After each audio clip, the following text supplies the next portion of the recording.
Bertemu kembali rentasan berita edisi 741, saya Zawazdi Yusof dan antara paparan utama. Apa yang karam di Perak Yo?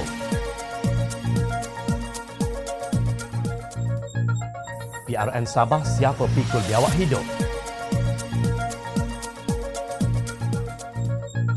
Setelah diketepikan, pemimpin PAS puji diri sendiri.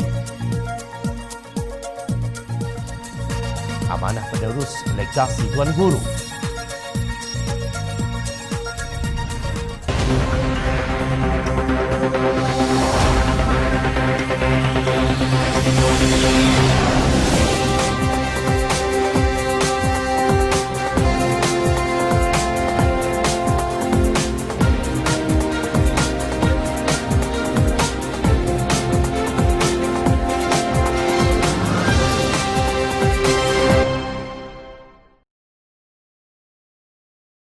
Assalamualaikum dan salam sejahtera. Minggu lalu tersebar di media sosial sepucuk surat yang ditulis secara santai dan kini dikenali sebagai surat karam. Nama karam itu menurut penulisnya diambil daripada gabungan dua nama iaitu Kando dan Ram Katigesu.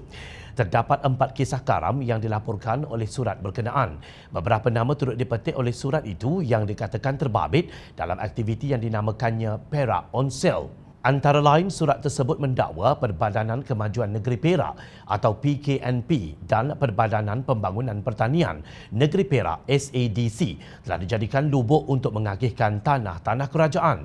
Surat itu memaparkan contoh bahawa 746 ekar tanah telah diberikan kepada seorang yang bernama Muhammad Herman bin Muhammad Hassan atas nama membaik pulih dan membangunkan ladang rakyat.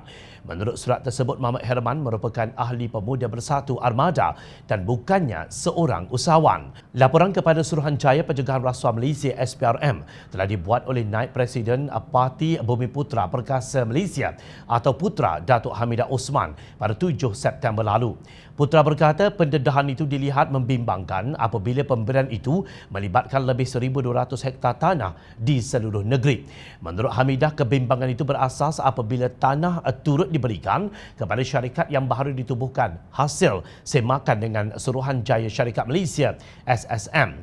Adalah difahamkan SPRM telah memanggil beberapa saksi bagi memberi keterangan berhubung laporan skandal pemberian tanah itu. Ya, SPRM telah memulakan siasatan. Beberapa saksi telah dan akan dipanggil untuk membantu siasatan mulai semalam, kata pengarah SPRM Perak Datuk Muhammad Fauzi Muhammad Sinaharian. Pelbagai pihak mahu SPRM menjalankan siasatan secara telus dan profesional. Pengarah Komunikasi Amanah Negeri Perak, Azhar Rahman, dalam satu kenyataan berkata, parti itu memandang serius penularan dokumen dan dakwaan melibatkan Kerajaan Negeri Perak berkaitan isu pemberian tanah secara terpilih dan tidak melalui proses yang sepatutnya kepada pihak tertentu yang dipercayai mempunyai kepentingan politik.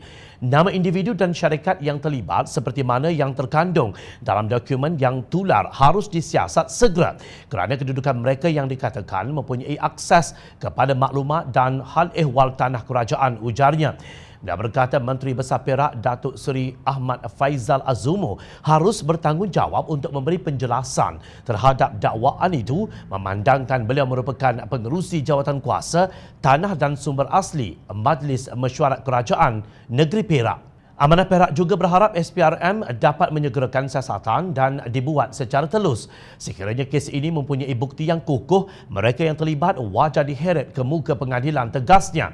Peguam Muhammad Hanif Katri pula berkata SPRM di bawah prinsip kedaulatan undang-undang wajib memberi maklumat perkembangan siasatan dari masa ke semasa supaya persepsi negatif yang wujud di minda rakyat bahawa siasatan seperti ini yang melibatkan alegasi salah guna kuasa terhadap kerajaan akan kononnya cukup sukar untuk mencapai siasatan dan tindakan yang licin dan sempurna itu dapat dinyahkan demi kepentingan negeri dan negara. Ahmad Faizal Azumu dilaporkan berkata pihaknya sedia memberi kerjasama kepada SPRM berhubung dakwaan penjualan tanah dan pasir seperti yang terkandung dalam surat karam tersebut. Jom Channel ingin menegaskan jangan sekali-kali membawa negeri Perak karam demi memenuhi kehendak tembul anda yang tamak haloba. Pilihan Raya Negeri atau PRN Sabah menjadi tajuk panas di media sosial bukan hanya kerana pertembungan 17 calon dalam Perikatan Nasional Barisan Nasional tetapi tiada satu pun daripada 73 kerusi Dewan Undangan Negeri Sabah itu diberikan kepada PAS untuk ditandingi. PAS merupakan rakan sekutu yang agak utama dan substansial dalam Perikatan Nasional. Selain itu, dalam Muafakat Nasional pula boleh dikatakan UMNO dan PAS adalah pemain utama bagi membawa agenda politik Melayu Islam mengikut acuan atau versi yang difahami mereka, kata Pengerusi Biro Undang-Undang Amanah Muhammad Hanifah Maidin. Mengulas mengenai nasib PAS yang tidak mendapat walau satu kerusi pun untuk bertanding di PRN Sabah, beliau berkata, setakat ini saya tidak dengar lagi pembelaan dari UMNO ke atas pembulian yang dilakukan ke atas rakan akrab UMNO itu. Menurut Hanifah, semua mungkin juga rasa pelik dan hairan mengapakah parti PAS tidak dianugerahkan walaupun satu kerusi oleh rakan sekutu parti berkenaan meskipun bersama Perikatan Nasional bagi membentuk kerajaan tebuk atap yang khianat mandat rakyat melalui wadah Perikatan Nasional. Bila melihat telah tersebar luas luahan keluh kesah, kekecewaan yang mendalam dan kritikan terbuka oleh beberapa pemimpin parti PAS di media sosial kerana kegagalan parti tersebut mendapat walau satu kerusi pun di pilihan raya negeri Sabah.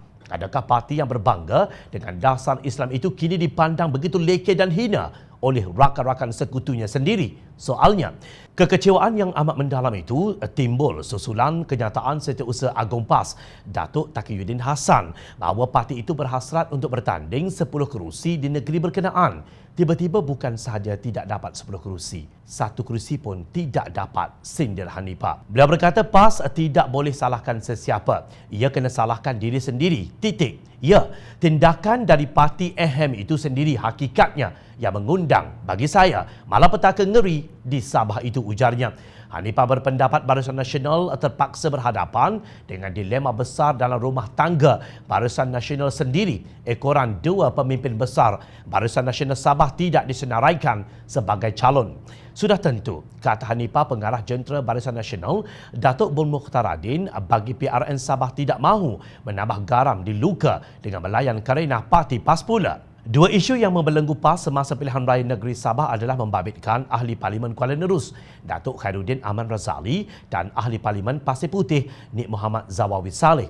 Isu pertama, Khairuddin telah melanggar perintah kuarantin kendiri selama 14 hari sebaik sahaja kembali dari lawatan ke Turki. Sementara isu kedua pula, Nik Zawawi didakwa menghina kitab suci penganut Kristian dalam ucapan di Parlimen. Isu kedua itu sudah tentu lebih parah bagi Barisan Nasional dalam konteks pilihan raya negeri Sabah. Isu itu makin tular dan sukar dan dilihat membelit ketat leher Barisan Nasional, Perikatan Nasional dan Muafakat Nasional bila Ahli Parlimen Pasir Putih enggan meminta maaf dan tetap mempertahankan kenyataan tersebut. Bagi Ahli Parlimen Pasir Putih atau Parti AHM, iaitu PAS sendiri, memohon maaf bermakna beliau dan parti beliau dilihat semakin kendur dari segi mempertahankan prinsip perjuangan mereka. Meletakkan sebarang calon dari Parti AHM di pilihan raya negeri Sabah sudah tentu akan dilihat seperti tindakan bunuh diri, tegasnya. Kata Hanifah, yang lebih malang hakikatnya walau tanpa ada satu kerusi pun, Parti AHM iaitu PAS yang akan bertanding dalam pilihan raya negeri Sabah, selagi mana Parti AHM sedang berada dalam Perikatan Nasional atau Muafakat Nasional, semua rakan sekutu dalam Perikatan Nasional tidak perlu memikul juga bebanan atau liability yang dicetuskan oleh Parti AHM iaitu PAS. Inilah yang orang putih kata Barisan Nasional, Muafakat Nasional atau Perikatan Nasional are guilty by association.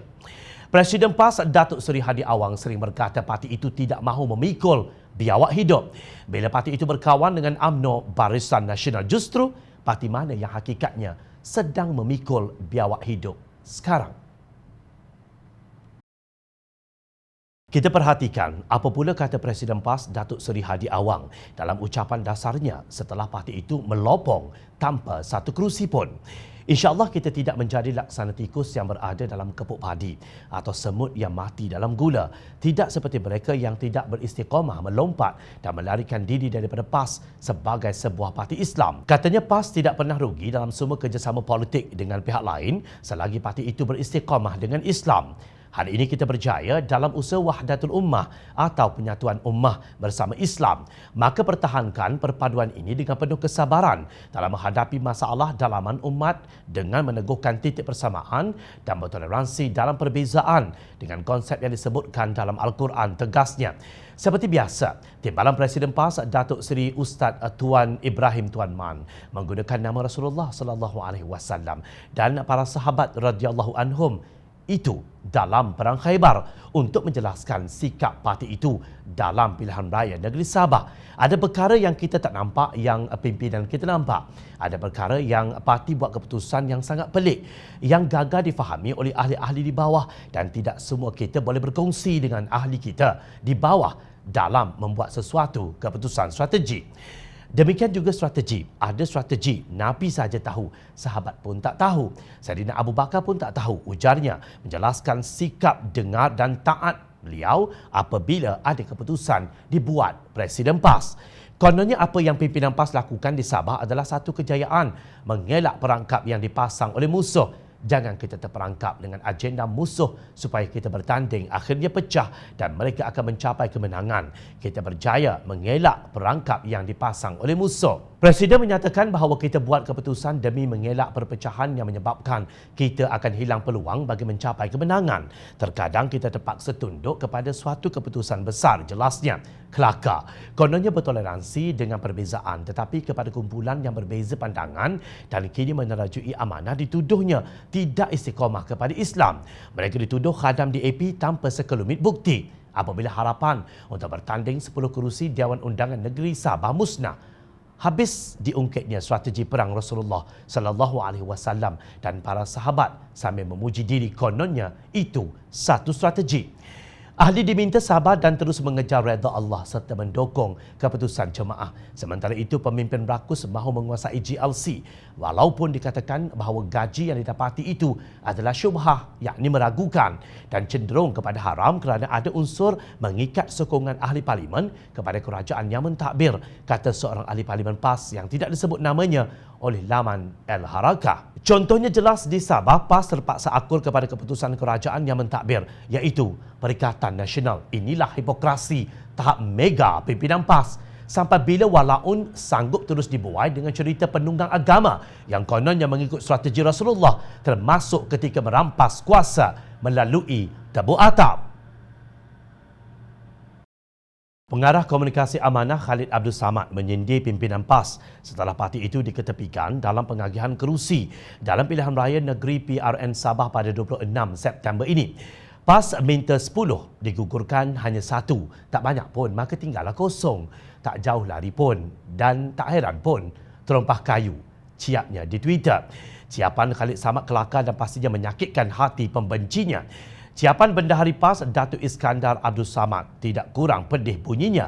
Kawan yang sebenar tidak akan makan seorang. Apa jenis kawan kalau tulang pun dia nak sapu?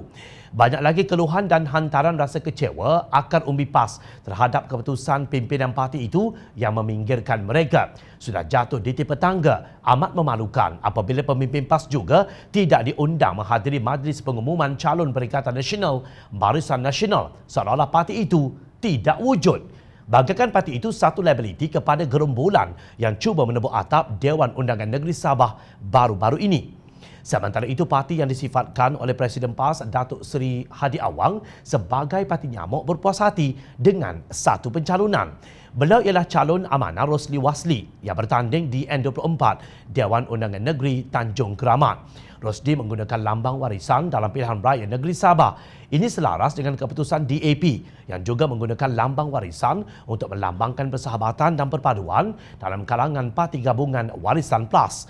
Pemangku pengerusi DAP Negeri, Datuk Frankie pun berkata ini adalah walaupun kami agak sedih untuk tidak menggunakan lambang parti iaitu roket dan sebaliknya menggunakan lambang warisan, tetapi ini adalah tindakan yang betul, katanya dalam kenyataan.